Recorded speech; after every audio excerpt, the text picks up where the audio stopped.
शलमणि त्रिपाठी जरा समझाइए भाई, ये कल से लगातार सब जगह चल रहा है कि क्या मोहन भागवत और आरएसएस की लाइन हिंदूवादी संगठनों से अलग हो गई, बीजेपी से अलग हो गई। वो कह रहे हैं कि ये हम कोई आंदोलन नहीं करेंगे और हर मस्जिद में शिवलिंग ढूंढना बंद कर देना चाहिए। शलभ,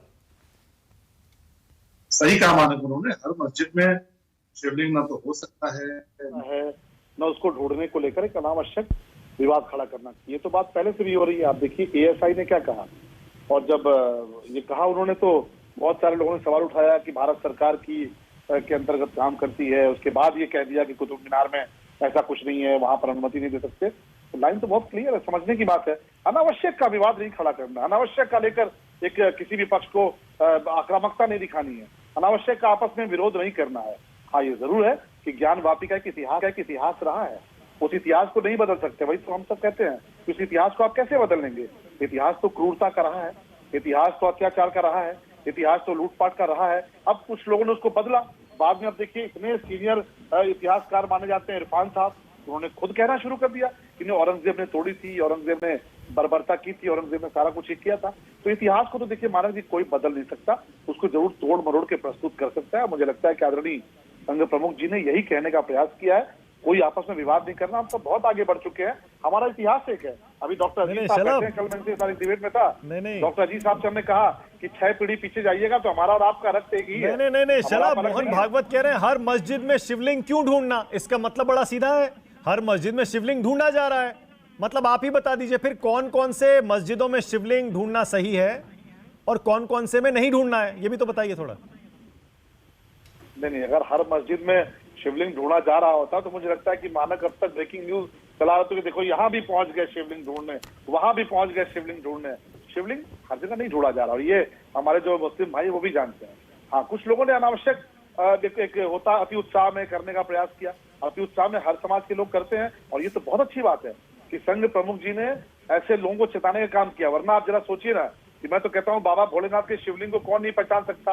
एक तरफ हमारे समाज के प्रमुख हैं, वो कह रहे हैं कि नहीं साहब ये मत करिए, ये स्वीकार नहीं है। दूसरी तरफ एक ऐसा समाज है जो शिवलिंग को जानते बूझते हुए वजू खाने में रखा उन्होंने। अच्छा, ओके शलभ, ऑलराइट। इसका मतलब जो बहुत सारे हिंदूवादी संगठन ये कहते हैं कि 30,000 मस्जिदों में मंदिर हैं, मंदिर तोड़कर 30,000 बनी है, कोई 3,000 कहता है, तो ये सब गलत है ना? उन सब में शिवलिंग नहीं ढूंढना है ना? नहीं, कौन कौन से मंदिर तोड़ के बने हैं मानक भाई, आपको भी पता है, हमें भी पता है। नहीं, मैं तो संघ प्रमुख का सवाल पूछ रहा हूं। देखिए, मैं अपना सवाल नहीं पूछ रहा हूं। संघ प्रमुख ने कहा हर मंदिर में मस्जिद ढूंढना सही नहीं है, तो मैं पूछ रहा हूं ये जो हिंदूवादी संगठन कहते हैं 30,000 मंदिर मस्जिद तोड़ के बने, कुछ 3,000 कहते हैं, कुछ 10,000 कहते हैं, अलग अलग आंकड़े हैं, तो किस किस में ढूंढना है, किस किस में नहीं ढूंढना है, ये कैसे पता चलेगा? नहीं, ये सबको पता है, जो इतिहास को पढ़ता है, जो इतिहास को जानता है, जिसकी इतिहास में समझ है, और जो अपने समाज के बारे में जानता है, जो अपने देश का, अपने समाज का इतिहास जानता है, उसको खूब पता है कि कहां पर क्या हुआ है। और सोमनाथ मंदिर में क्या हुआ है किसको नहीं पता है, या काशी विश्वनाथ में क्या हुआ किसको नहीं पता, अयोध्या में क्या हुआ किसको नहीं पता। लेकिन हाँ, कुछ लोग अति उत्साह में आते हैं। आपने देखा होगा कुछ लोग जब ये अभियान चलता है गाय को लेकर, तो कुछ लोग उसमें भी कूद पड़ते हैं। तो ऐसी चीजों का ये तो बहुत अच्छी बात है कि हमारे समाज के लोग उसकी समीक्षा करते हैं और अपने समाज पे कह रहे हैं कि नहीं ये नहीं करना है। जरा उस समाज से उम्मीद करिए ना कि बाबा भोलेनाथ के शिवलिंग के साथ उस समाज का क्या एक व्यक्ति आया, एक भी व्यक्ति आया? क्या कोई पढ़ा लिखा नहीं रहा होगा? क्या कोई नहीं रहा होगा? क्या कोई संवेदनशील नहीं रहा होगा जिसने ये नहीं देखा होगा कि बाबा भोलेनाथ का शिवलिंग कहाँ रखा है, उसके साथ क्या हो रहा है, वहां पर वजू हो रहा है, वहां पर हाथ पांव धुले जा रहे हैं? नहीं शलभ, ये देखिए, ओके, नहीं शलभ, वो ठीक है, लेकिन मैं अभी भी देखिए, मैं ये पूछ रहा हूं, जब संघ प्रमुख ये कहते हैं कि हम अब और कोई आंदोलन नहीं करेंगे, हमने सिर्फ अयोध्या का आंदोलन किया, बाकी अब नहीं करेंगे, इसका मतलब क्या है? क्या समझे इसका मतलब? इसका मतलब बाकी जो मुद्दे उठाए जा रहे हैं वो इतने अहम नहीं है, इतने गंभीर नहीं है, इतने सीरियस नहीं है, इसीलिए संघ प्रमुख कह रहे हैं हम इन आंदोलनों का हिस्सा नहीं है। हम क्यों आंदोलन करेंगे? अब आप देखिए 5 भक्त गए, उन्होंने कोर्ट में याचिका दी, और वो लड़ाई हमारे बिना आंदोलन कहाँ पहुंच रही है? हमको आंदोलन नहीं, ना हमने कोई आंदोलन किया, ना हमने कोई प्रदर्शन किया, ना हमने कोई मांग की, ना कोई पार्टी है। लेकिन जो भक्त हैं उनको, जो जिनको वो आराध्य मानते हैं, उनको अधिकार है। वो लड़ाई देखिए कोर्ट से कहां तक पहुंची है। आप पिछले 15 दिन से आप भी डिबेट कर रहे हैं, देश भी डिबेट कर रहा है। तो हम कोई आंदोलन नहीं करने वाले, हम कोई प्रदर्शन नहीं करने वाले। संघ प्रमुख जी ने बहुत स्पष्ट कहा नहीं करेंगे। लेकिन हाँ, अब जो माननीय कोर्ट है, ऑनरेबल कोर्ट कह रही है, उसमें हम क्या कर सकते हैं? आप क्या कर सकते हैं? श्रद्धालु मानक भी हो सकते हैं, श्रद्धालु डॉक्टर अजीज साहब भी हो सकते हैं, श्रद्धालु शलभ मणि त्रिपाठी भी हो सकते हैं, देवरिया के हमारे जो विधानसभा क्षेत्र है वहां का भी कोई व्यक्ति श्रद्धालु हो सकता है, सबका अपना अधिकार है। लेकिन मतलब सबको आंदोलन करने बीजेपी दिया। संघ प्रमुख से पूरी तरह सहमत है ना इस पर कि हर मस्जिद में शिवलिंग नहीं ढूंढना चाहिए, और जहां 100% जहां सहमत पुरानी था। आस्थाएं हैं वहां वादा है, जहां जहां जो प्रमुख स्थल हैं बस वहीं तक इसे सीमित रखना चाहिए। जैसे आप भी अभी कुछ गिना रहे थे, आपने कहा कुतुब मीनार है, ताजमहल का नाम शायद आपने नहीं लिया। मैंने कभी कुतुब मीनार का नाम नहीं लिया, मैंने ताजमहल का भी नाम नहीं लिया।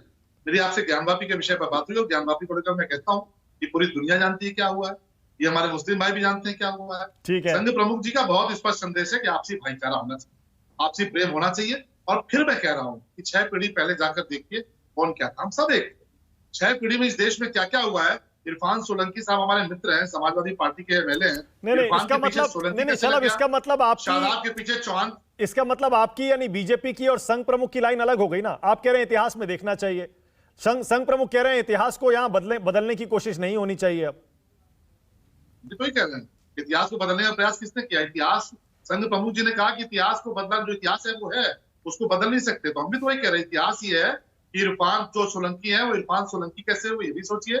शादाब चौहान के पीछे, शादाब के पीछे चौहान कैसे लगा है? और डॉक्टर अजीज खान साहब बैठे हैं, मैं कह रहा हूँ हमारी उनके रक्त एक है। 6 पीढ़ी पीछे जाकर देखिए, ये ठीक बात है कि सामने बैठ के हमसे डिबेट करेंगे, लेकिन 6 पीढ़ी पीछे जाएंगे तो 6 पीढ़ी पहले पूर्वज के नाम निकालेंगे तो हमारे इनके पूर्वज एक है, हमारा इनका डीएनए एक है। हाँ, मजबूरी रही होगी, विवशता रही होगी, अत्याचार के आगे कोई झुक गया होगा, परेशान हो गए, उसने घुटने टेक दिए नहीं, मैं होंगे। मस्जिदों की उसने बात कर रहा था, मैं मस्जिदों में मंदिर ढूंढने की बात कर रहा था, पूर्वज ढूंढना कौन है मैं चाहिए। उसकी बात नहीं कर रहा था। संघ प्रमुख कह रहे हैं इतिहास बदला नहीं जा सकता, वो पुरानी बातें कर बिल्कुल नहीं रहे बदल थे, सकते। इसीलिए वो कह रहे हैं आज ठीक है। झगड़ा क्यों बढ़ाना, आज क्यों झगड़ा बढ़ाना।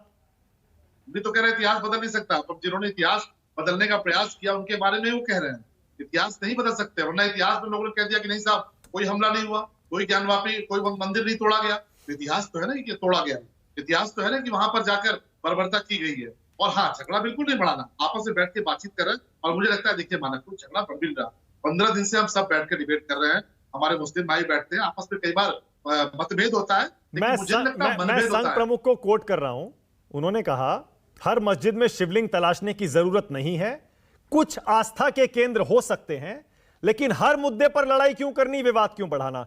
तो ये आस्था के कौन कौन से केंद्र हैं शलभ आपके हिसाब से जिन पर दावा करना चाहिए, और बाकी छोड़ देंगे फिर उसके बाद संघ प्रमुख के मुताबिक? ऐसा आस्था के केंद्र जो भी है आपको पता है, मथुरा में क्या हुआ भगवान श्री कृष्ण के मंदिर के साथ, ये इतिहास में भी दर्ज है। अगर आपने नहीं पढ़ा तो मैं पुस्तक आपको भिजवाता हूँ, आप पढ़ लीजिएगा। आज का एनसीईआरटी की पुस्तक में भी आ गया है। काशी में क्या हुआ, अयोध्या में क्या हुआ, तो संघ प्रमुख जी ने बहुत स्पष्ट कहा। ओके, तो आस्था के केंद्र मतलब अयोध्या, मथुरा, काशी हो गए ना, उसमें कुतुब मीनार और ताजमहल तो नहीं आता फिर? मैंने कहा ना कि देखिए कुतुब मीनार को तो लेकर जिस संस्था ने आदेश दिया वो संस्था भारत सरकार के नीचे काम करती है। आप ही ने सवाल उठाया था इसी डिबेट में मुझसे कि चलो वो भारत सरकार के नीचे है, उसने ऐसा क्यों कह दिया, आप ऐसा बोलते हैं। हमने कहा कुछ नहीं, अब तो भारत सरकार वही कर रही है जो नियम के तहत है, जो कानून को मानने वाली बात है, ओके, जो ऑनरेबल कोर्ट कह रहा है। ठीक है। ऑल